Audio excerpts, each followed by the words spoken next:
You're listening to Whispers of a Witch.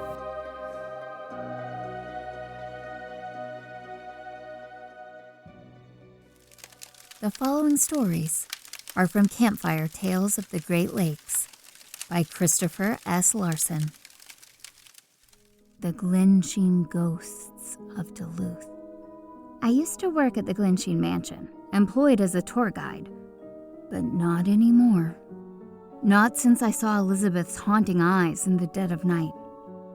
Don't get me wrong, there's no doubt that Elizabeth Congdon was a sweet and joyful lady. In talking with psychics, they say it's no different in the afterlife. However, it's a terrifying experience to be locking up late at night by yourself and have a full-body apparition floating in front of you. I never believed in ghosts. When I first heard that the Glensheen Mansion was haunted, I scoffed at the idea. I was more freaked out by the murders that took place in the mansion.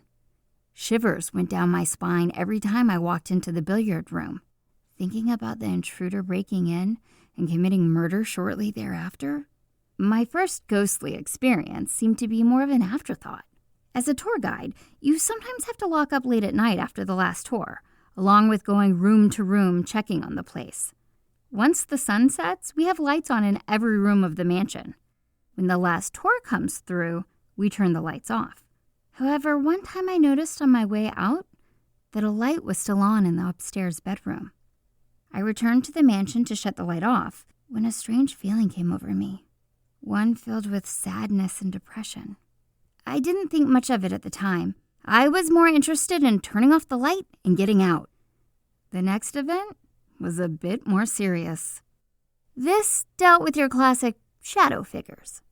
As I have said, I never believed in ghosts or things that go bump in the night.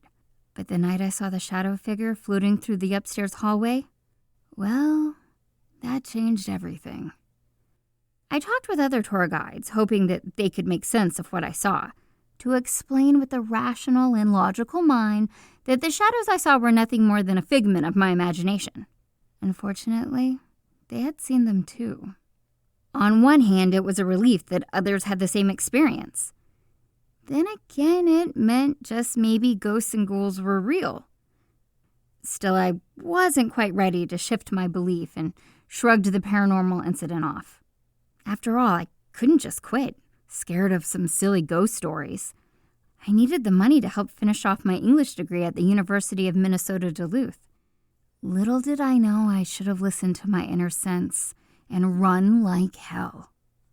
Flickering lights and shadow figures continued to haunt my world at the Glensheen Mansion.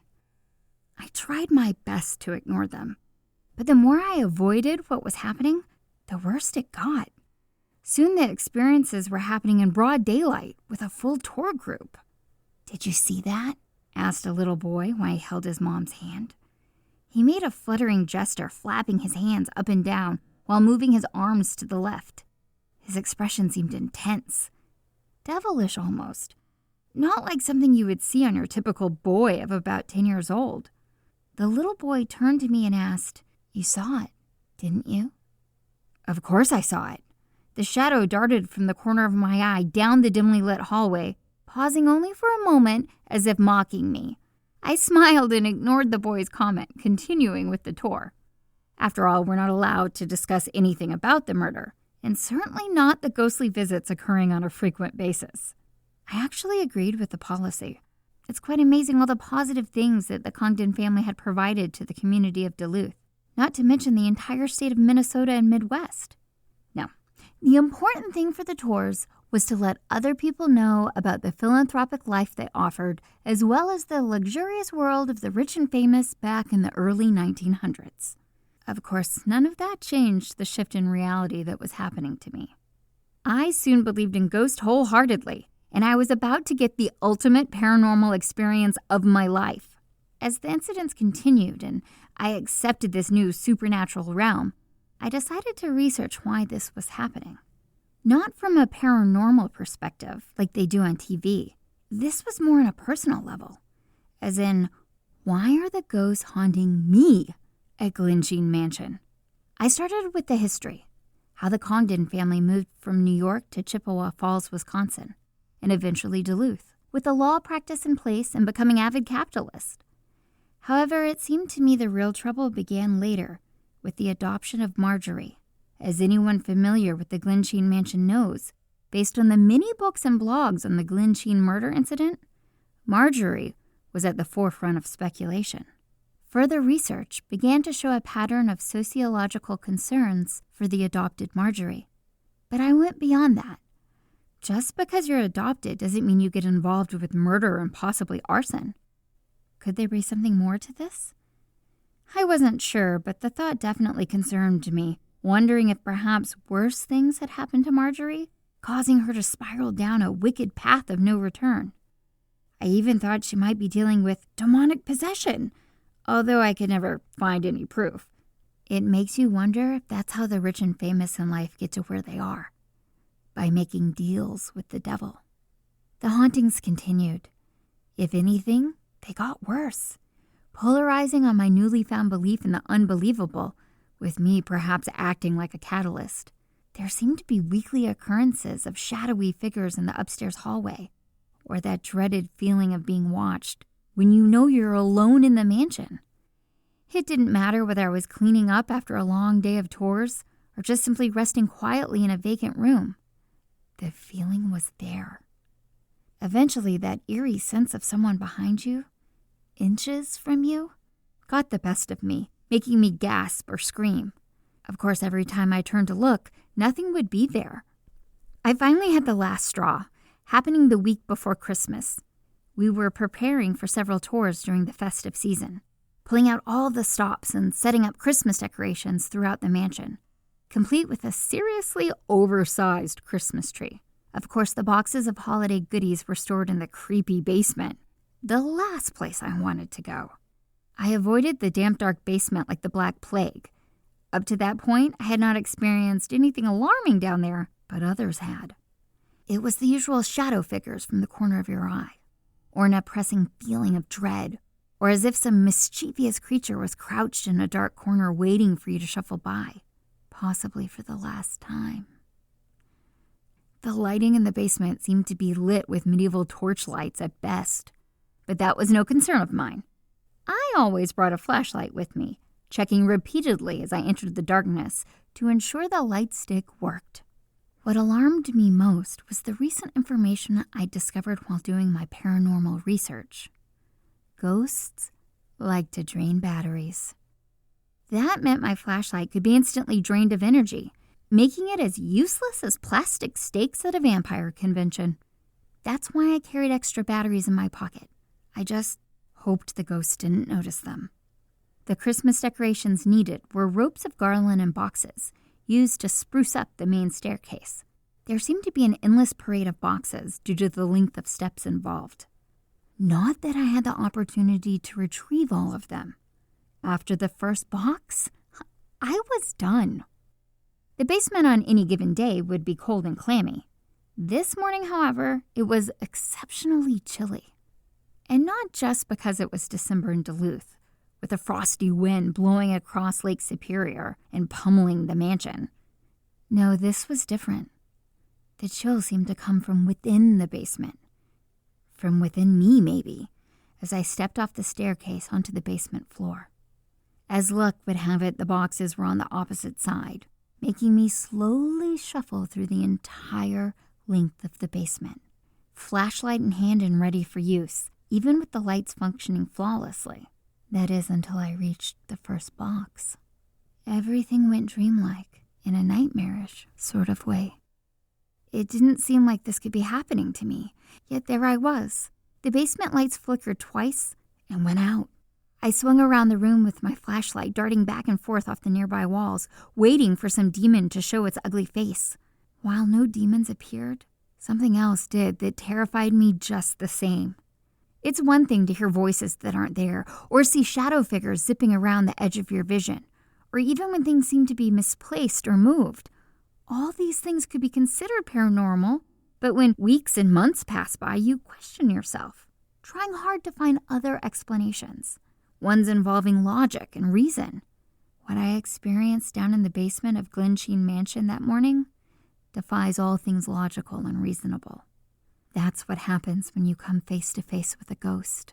In my mind, I feel like the ghostly apparition hovering only a few feet from me looked hideous, with faded and drooping flesh and ashen eyes sunk so deep into the skull they were barely noticeable, or that the body was seriously putrid with flesh and muscle barely hanging from bone, like something from a classic zombie movie.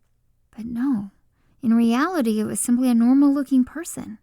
Sure, it was faded, translucent, and hovering above the ground, but the features of the body were quite normal. Regardless, it terrified me all the same. It really boils down to being there, in the dark, knowing nothing was there a second ago, and then bam, full-body apparition. It was only for a second or two, but it felt like an eternity. The figure was definitely that of an old lady. I'm sure it was Elizabeth Congdon, maybe trying to help me with the boxes, or perhaps the nurse that was murdered, still ready and willing to lend a helping hand. Either way, I was out of there, never to return.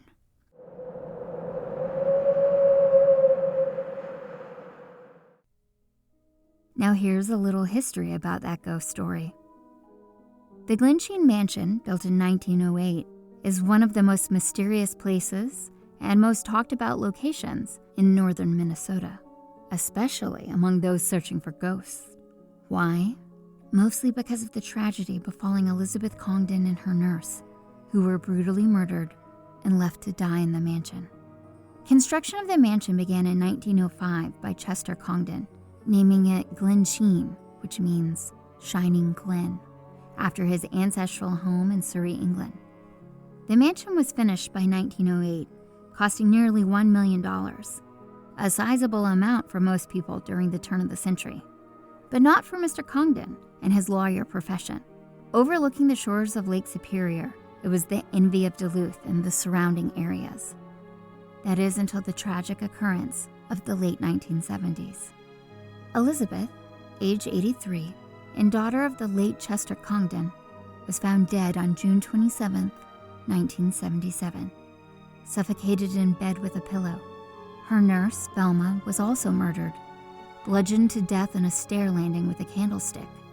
It appears as though the murderer came through a window in the billiard room, threw the nurse down the stairs, then suffocated Elizabeth with a pillow. Ultimately, the case of the Glensheen murders is unsolved. So what really happened?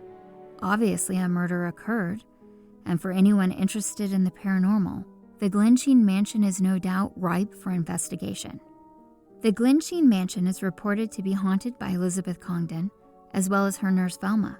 Numerous former workers, mostly tour guides, have commented on the haunting incidents.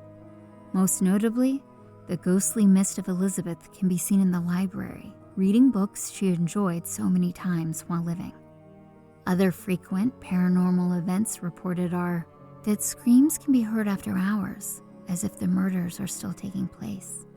Shadowy figures can be seen gliding across the halls and basement, as well as the feeling of being watched. Reports of lights flickering on and off by themselves in many rooms across the mansion, especially in the library and the basement. Some have claimed to see two women standing in the upstairs windows, looking out toward the trees toward Lake Superior. And the main staircase and its landing have been known to occupy a phantom lady. So it seems something is going on at Glensheen Mansion. And I highly suggest you tour the location. Just don't ask about the ghost. They won't talk about them.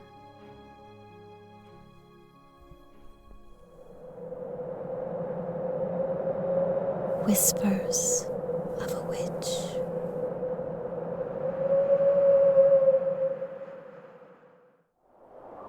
I have saved the best for last, or at least, it's my favorite.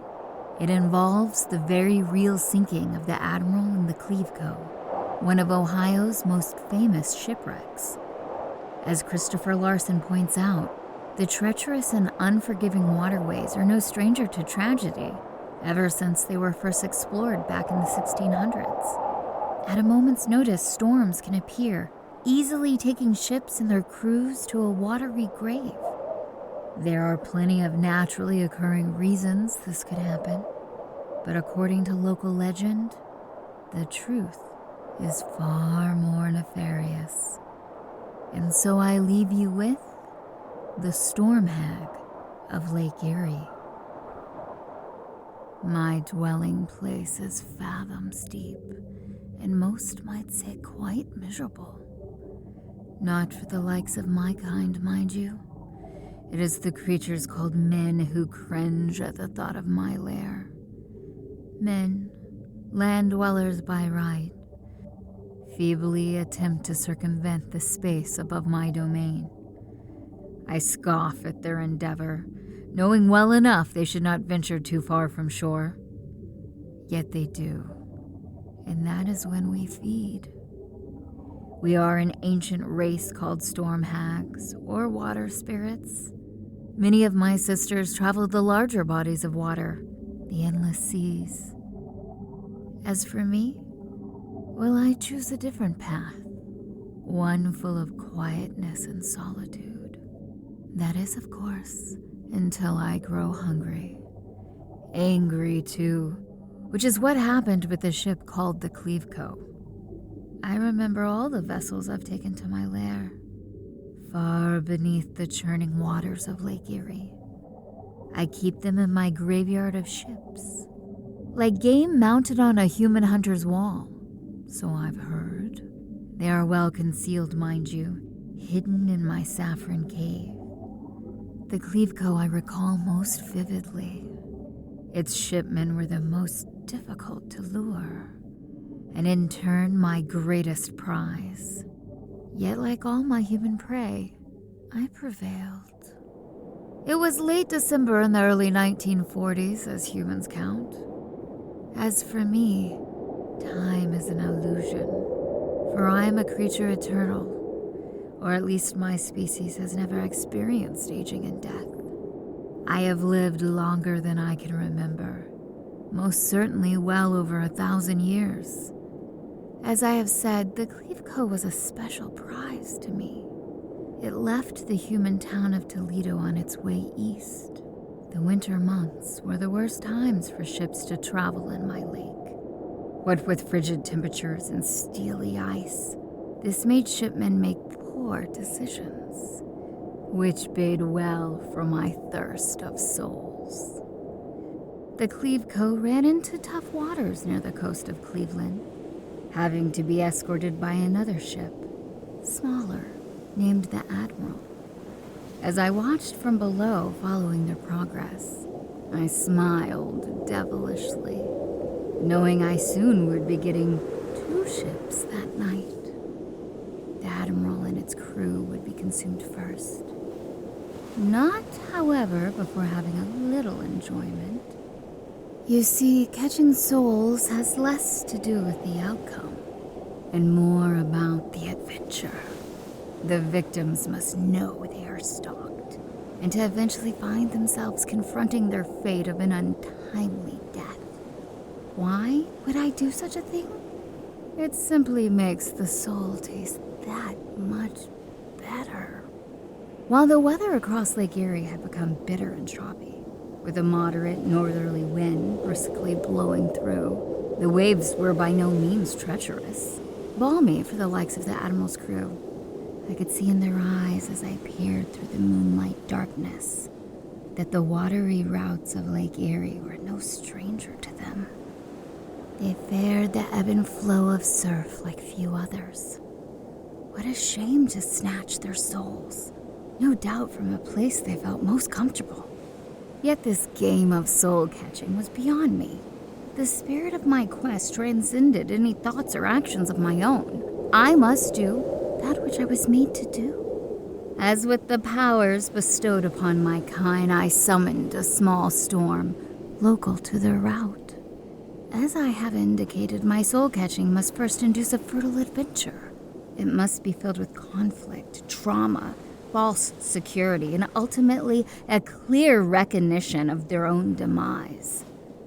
A squall builds conflict and concern, which in turn makes the crewmen stand true to their merit and conviction. Then, just as the storm dissipates and all seems well, I strike. I increased the storm's intensity, playing with their wills. Ending their lives with a storm would be much too easy. I had command of the water, like Poseidon himself. As my self-created gale subsided, I began the next phase of my malicious plot. I began swimming near the surface, easily within view, even in the dark, cloud-filled sky.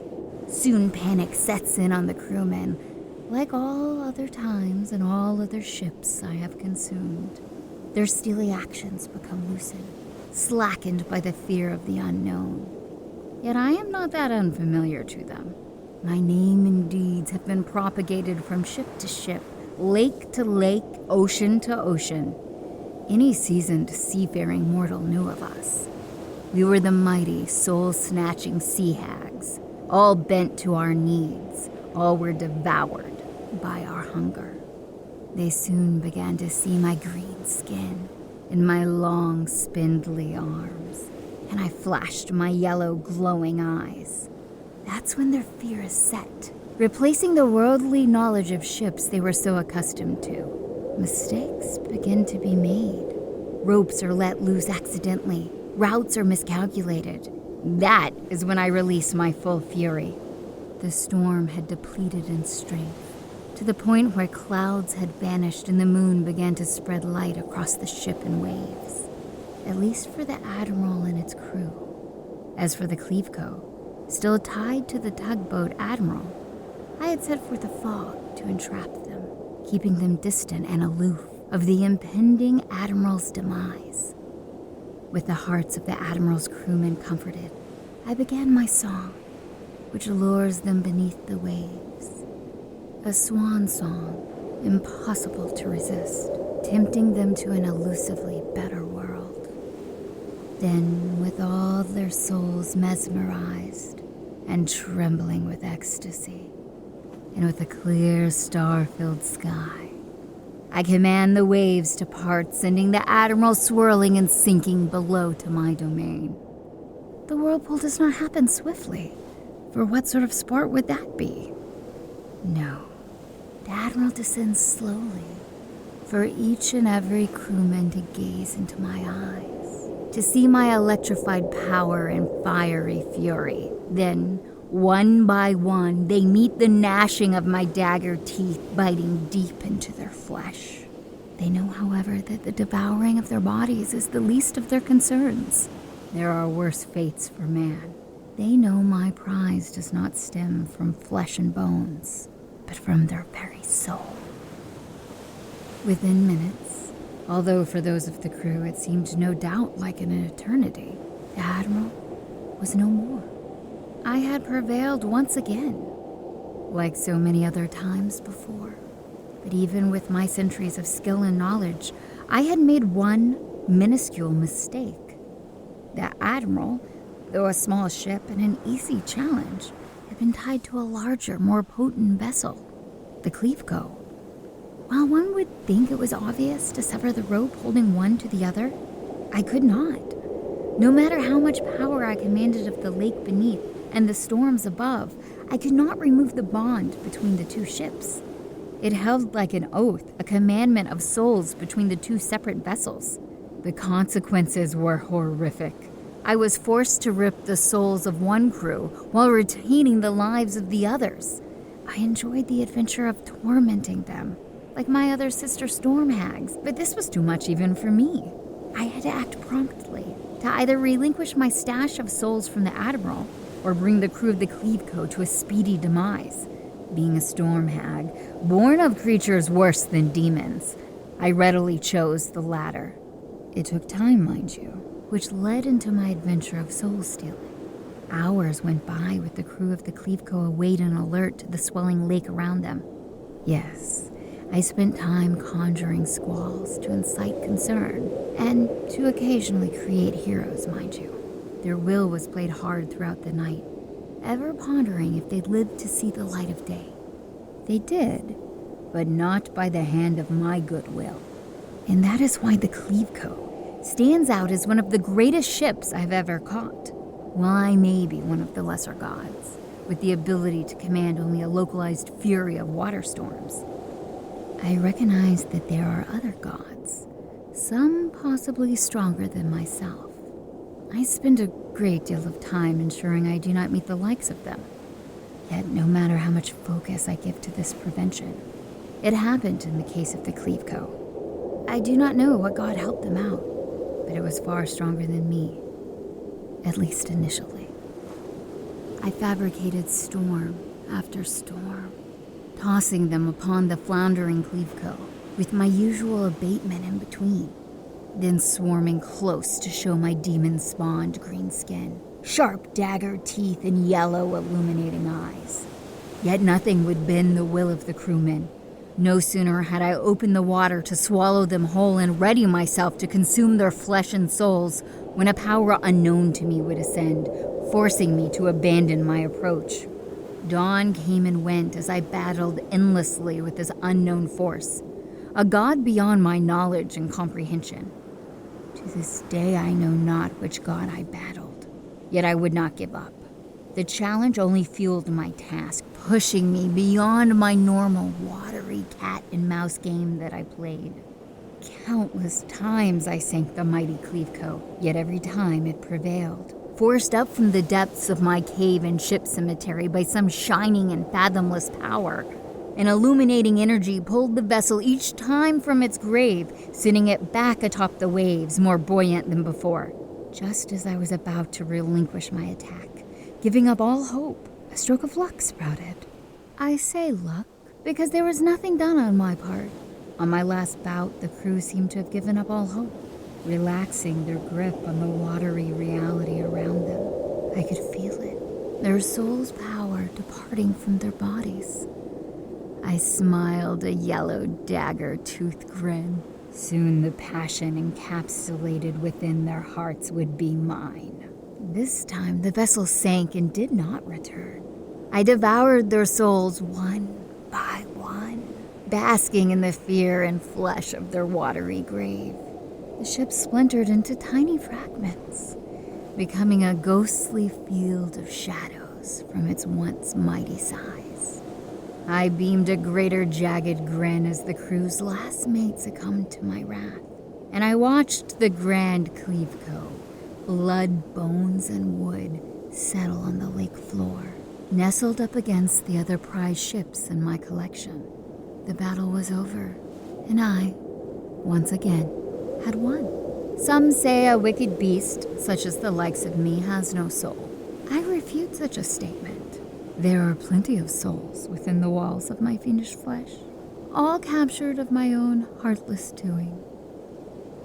Ye who embark across the mighty Lake Erie, beware. Whether it be sailing, swimming, or perhaps innocently prancing across the shoreline, all take heed to my warning. You have entered my dominion and are subject to my stinging power and torturous watery ways. You may pay the ultimate price, one that will relinquish your soul. You weren't using it anyway, right? So in the calm after a storm, on whatever waterway you navigate, as the waves subside and the sun's rays poke through the dissipating clouds, listen for the song of my sisters. Come into the water, love, beneath the waves, where dwell the bones of sailor lads, inside my saffron cave. If you listen intently and do as we say, your end will be quick. If not, may the god you worship provide a swift and painless death, for we certainly will not.